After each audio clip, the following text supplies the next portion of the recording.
I think that each generation inspires the one below them. This idea of for the young, by the young, now you realize how important that is. Because what would happen is that sanstars die if you hold on to old things too often. This philosophy wasn't formalized. The four names you mentioned, Gijubai, Maria Montessori, etc., was not formalized until London Shishukunj, actually. It came in the constitution. Yes, it was there as in the background always, in Nairobi and in India, everywhere, that Gandhiji was there.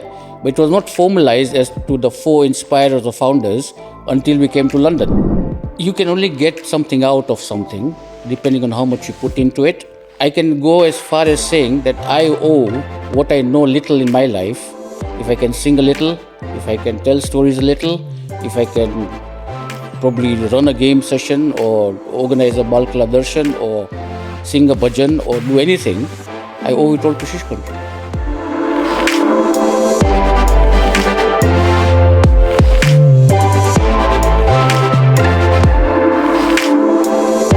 Namaste.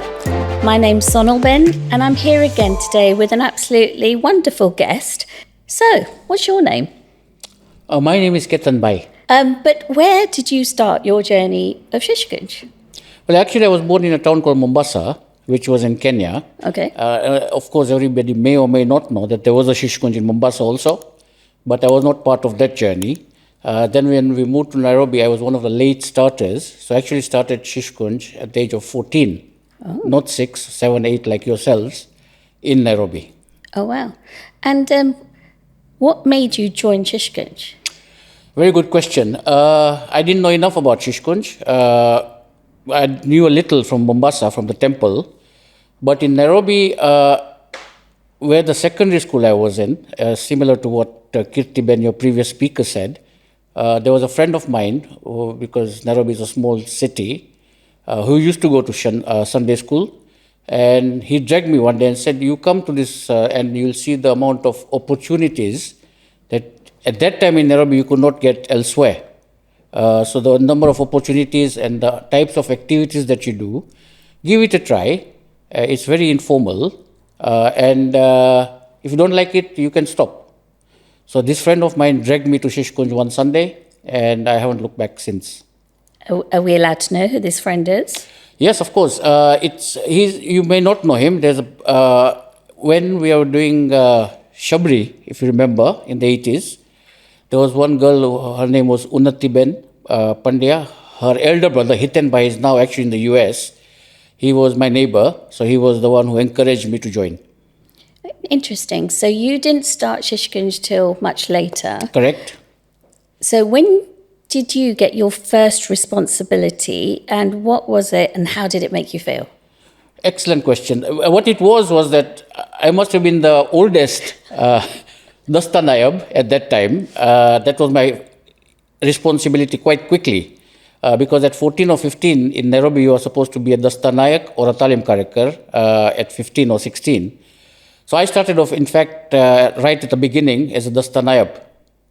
But I was quite old already at that point. What's a Dasta Naib?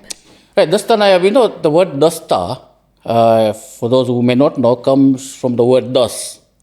Das, of course, is 10 in Gujarati, as we know. And what it simply means is a group of 10, is a Dasta. So what it simply means is that you are the person who manages or the assistant manager of that group of 10. Because if you look at the Sankhya in Nairobi at that time, was about 250 children. Wow. So it wasn't quite a Dasta, it was more a Pandara or a Visa, like 20. But we had all those groups, and you are the assistant leader of that group. So the journey of Shishukunj, right? It was kind of India, then there was East Africa, and if I'm getting any of this wrong, please let me know. India, East Africa, then there was London and numerous centres, and then more and less and more and less. But there was this kind of founding philosophy, whether that was taught through Vallabhbhai Deshjambai, Indubai, Gijubai, Swami Vivekanand. Do you think that still holds true in London Shishukunj today? Oh, definitely.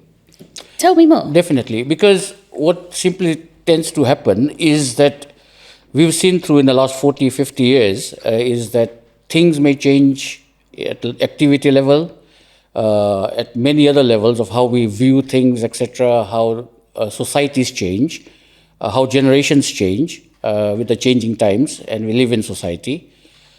What doesn't change is the ultimate objective of why we are here. So what happens is that we've got this philosophy, and to be fair, this philosophy wasn't formalized. The four names you mentioned, Gijubai, Maria Montessori, etc., was not formalized until London Shishukunj, actually. Oh, wow. It came in the constitution. Yes, it was there as in the background always, in Nairobi and in India, everywhere, that Gandhiji was there. But it was not formalized as to the four inspirers or founders until we came to London. But why did London Shishukunj suddenly wake up one morning and go, Well, I think I'll put these names in the constitution? Because I think London needed it most at that time, because everything else was a part of life, right? So Gandhiji was a part of life in Kenya, although he was in India. But in India, of course, that we heard his stories, etc. So you are saying that we don't need to formalize something so much. We only formalize things when we are very, very far away. So we're in the Western world now and say, okay, now where can we go back to? And how did Ketan Nairobi start? How did not Ketan, but Shishukunj Mombasa start? And there were child-centric activities. And what happened was that I believe that this was before I just started, is that when we formalized the constitution, the senior caricature of that time said, okay, we've got these inspirers, Gijubai and Maria Montessori in the main for children's education, and obviously Gandhiji and Swami Vivekananda for the strength and the purpose of why we are doing what we are doing. And so that was formalized purely in London Shishukunj. So do you think if I went to Kendra tomorrow and said to, let's say, Talimi Karika, and I said to Talimi Karika, tell me about Maria Montessori, do you think they'd know?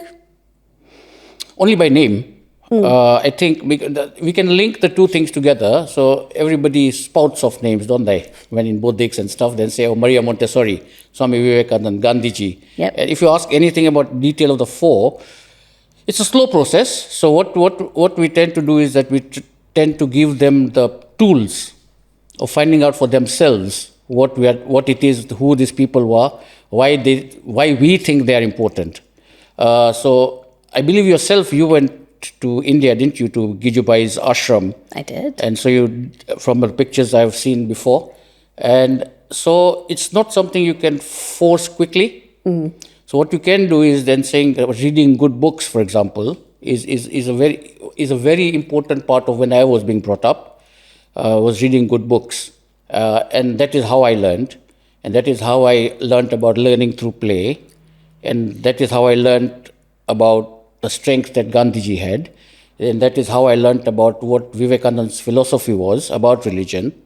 And it had nothing to do, and I think a big part of where we are today as a sanstha, the culture, is that we use religion as a basis for telling good stories, for imbibing good values, because that's the only thing we know, is Indian culture and Indian religions.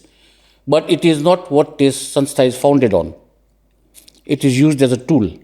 So I do agree that obviously Talim Karakas of today may not know enough, but that means that the Karyavai Samiti or the Kendra management team has to make those changes to do it across a period of time. An interesting question to ask you.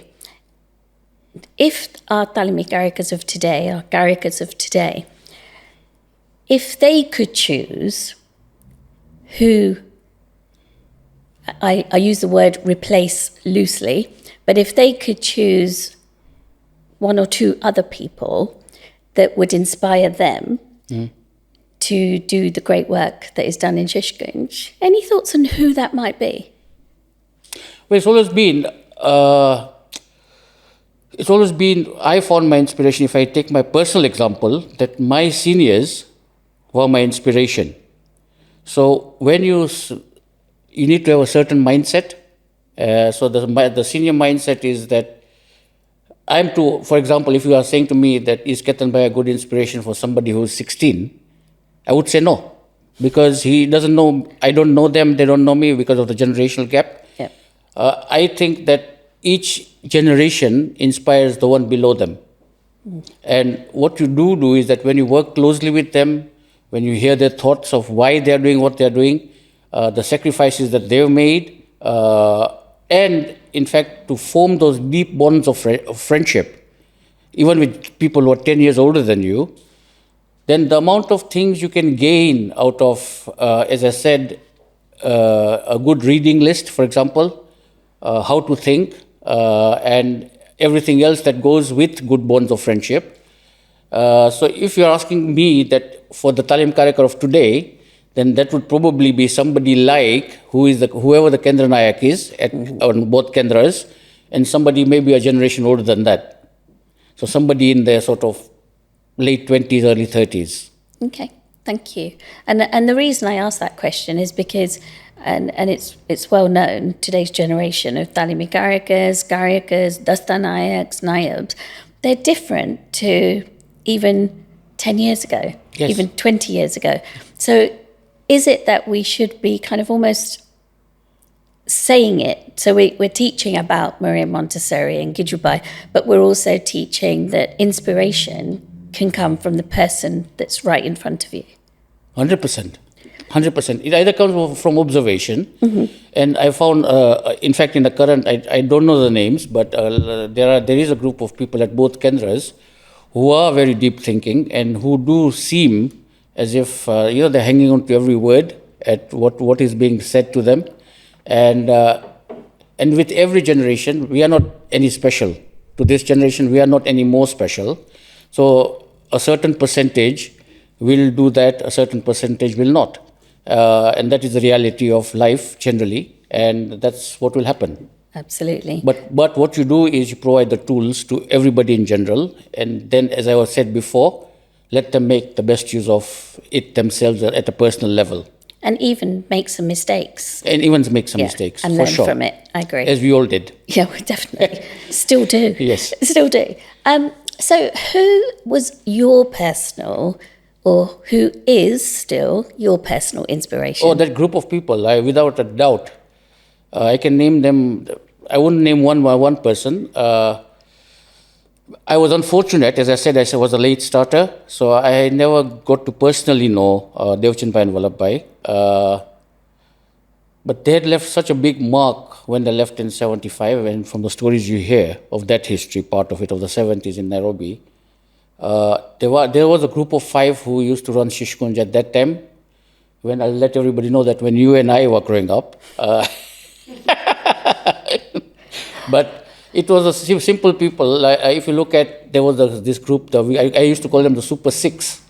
Like Bharatbhai was one of them. And I can read off those names. Bharatbhai, Rameshbhai Ruda, Rameshbhai Patel, Dineshbhai Gorasia, Manishbhai Shah, and I'm forgetting somebody because you put me on the spot.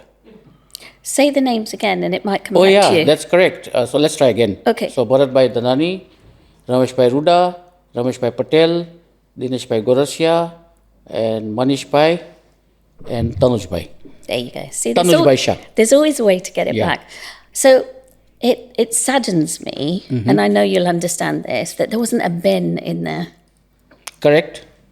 Because what happened was that the times were different. Obviously, none of us are perfect in that way.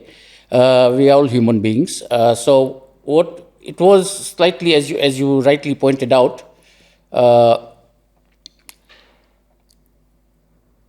the culture was different. So my interactions with Benno wasn't as open as it may have been today, or it may be today. So my interaction was, I was a shy sort of person.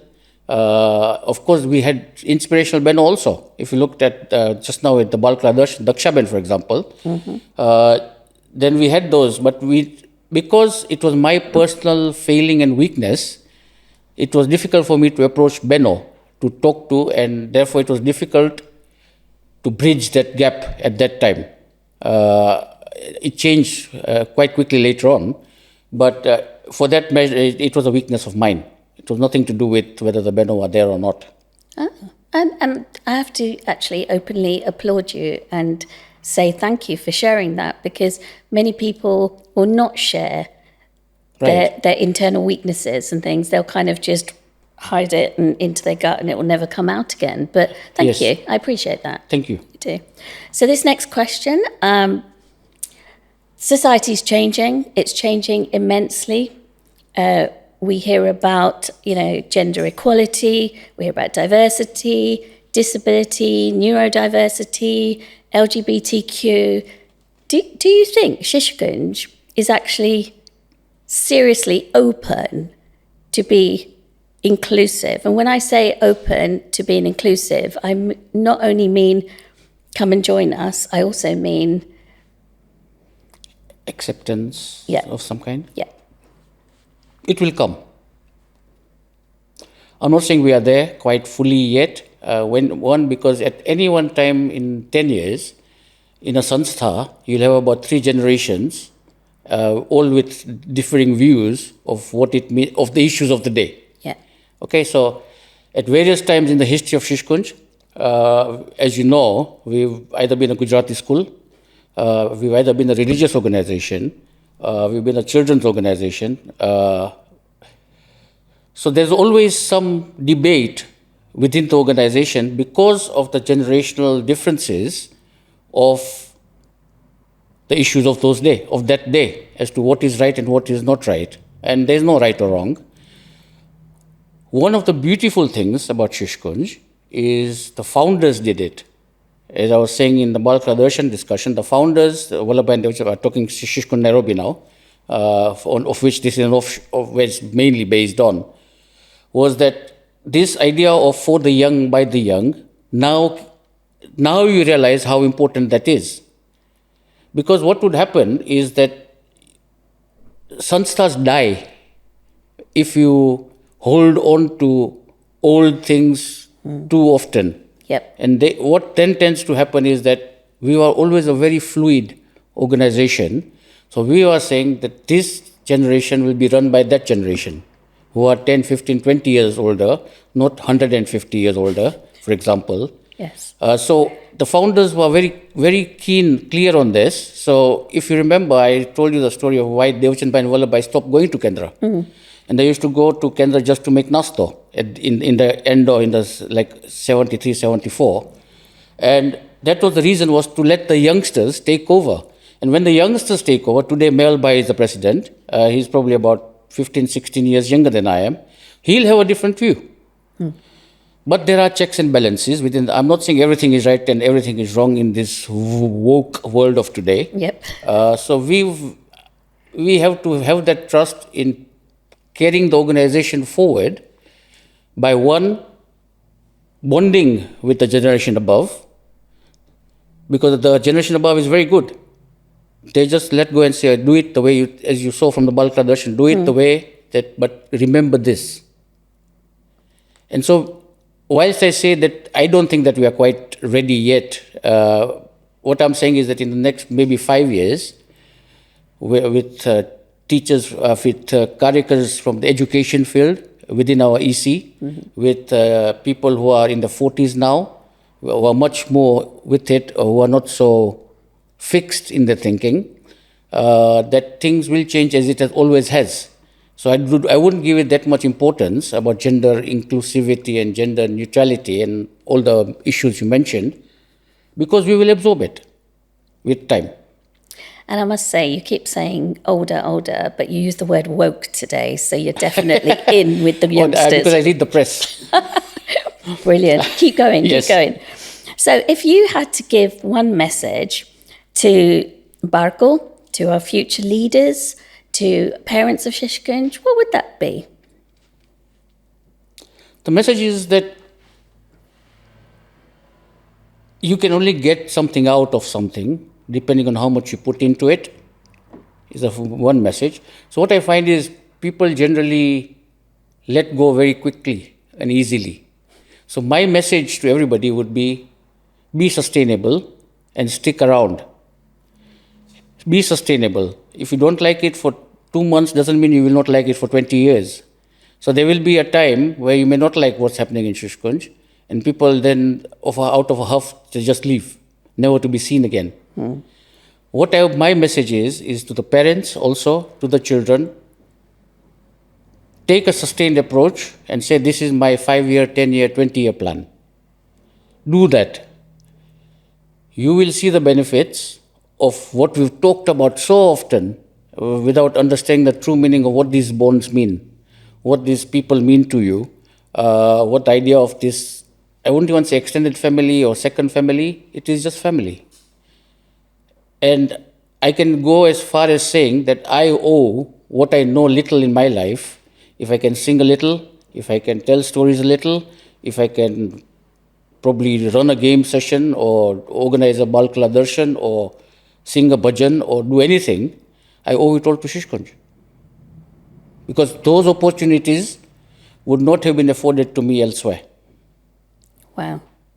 I was not expecting that as the answer, but but no, it's kind of how I feel about certain things. That when I was younger, what was afforded to me, the opportunities, and that's what's helped me excel in who I am today. Absolutely. Absolutely correct. Thank you. And you'll be pleased to know we're at the final question. Okay. What does Shishukunj mean to you? Everything. Everything I've got so far in my life, which is outside of my profession or my sort of academic education, has been through Shishukunj.